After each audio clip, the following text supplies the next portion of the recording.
Welcome to Season 3 of Airhead Institute, your 45-minute power-up at noon Eastern.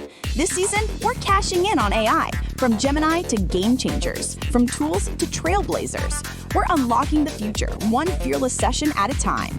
No tech skills? No problem. This is immersive learning. With your hosts, AI Junior and AI Johnny. Smart with tech, simple to follow, sharp by design. AI won't take your job, but someone who knows how to use AI will. Let the edge be yours.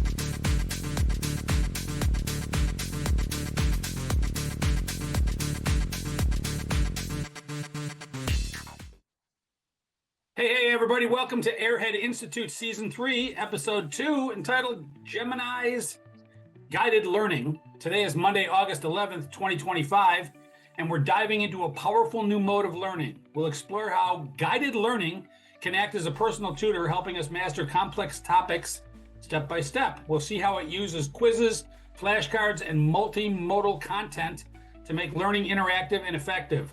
I'm AI Johnny, and I'm joined by AI Junior, his full name restored due to the flexible naming conventions on Linux.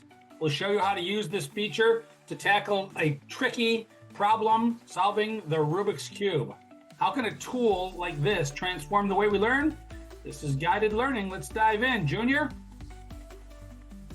Johnny, I actually had a Rubik's Cube when I was a kid, and because I had a Rubik's Cube as a kid, I was definitely, trying to solve it. No, but the thing is, I was trying to solve it in the 80s or something like that, the late 80s, early 90s, with no internet, no AI help, and it was almost impossible. So I got a book. I don't remember how big the book was. The book was probably maybe like 15 or 20 pages. When I got the book, I actually solved it, and I'm like, you know what? This actually feels like cheating. So I learned how to solve the first layer, then I learned how to solve the second layer.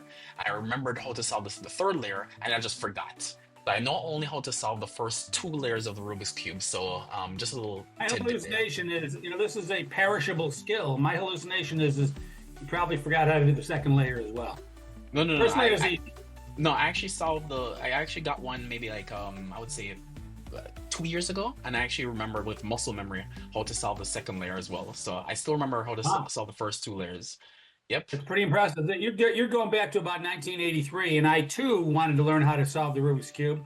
I thought my friend Mark Goldfeld might be joining us because he and I did some stuff.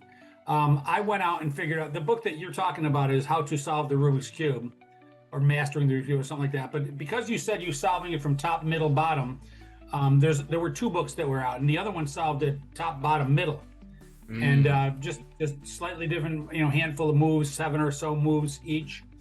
I was playing around with the Rubik's Cube in 1983, and I was, I believe, maybe a sophomore in college, and I was working on a Prime 400 computer, just an old mainframe. We were learning Fortran and Pascal and PL1. These are old programming languages before real languages came along.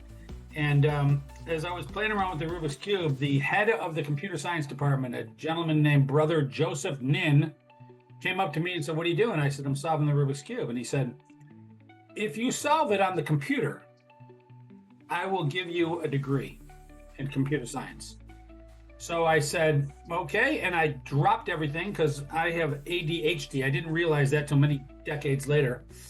And I went over and I grabbed a legal pad and I already knew how to solve it, but I didn't know how to solve it on the computer. And so I realized that if I could just take what's going on in my head and put it into a base, I think it was either Fortran or Basic. I think it was Fortran. And so I spent about 6 months just writing down, like, okay, well, then this happens. And if first we're going to solve for the center top, then we're going to solve for the edges, then we're going to solve for the corners. And then, and so if I'm solving for an edge, I go, okay, well, this is the colors that it needs to be.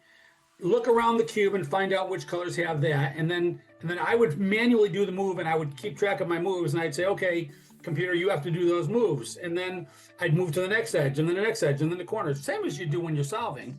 But I had to solve it from every possible position. So each time there was a edge that needed to be solved, I would look at 1, 2, 3, 4, 5, 6, 7, 8, 9, 10, 11 other edges, and I'd have to write 11 different maneuvers just to solve a single edge.